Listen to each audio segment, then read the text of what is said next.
જૂનાગઢના ભેસાણ અને આજુબાજુના ગામડાઓમાં બપોર બાદ અચાનક વાતાવરણ પલટાયું હતું અને ગાજવીજ સાથે કમોસમી વરસાદ પડ્યો હતો. આ માવઠાના વરસાદથી ખેડૂતોના પાકને ભારે નુકસાની થવાની ભીતિ છે. જૂનાગઢના ભેસાણ અને ભેસાણ પંથકના ગામડાઓમાં બપોર બાદ વાતાવરણ પલટાયું હતું અને ગાજવીજ સાથે કમોસમી વરસાદ આવતા ખેડૂતોમાં ભાગદોડ મચી જવા પામી હતી. હજી ઘણા ખેડૂતોનો પાક ખેતરમાં પડ્યો છે, જેમાં ઘઉં, તુવેર, ધાણા જેવા પાકોમાં ભારે નુકસાન જોવા મળ્યું હતું.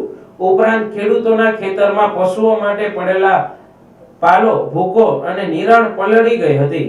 આ વાવાઝોડા અને વરસાદના પગલે પીજીવીસીએલ દ્વારા પાવર સપ્લાય બંધ કરી દેવામાં આવી હતી. વાતાવરણમાં પલટો આવતા કડાકા ભડાકા સાથે વરસાદ પડ્યો હતો.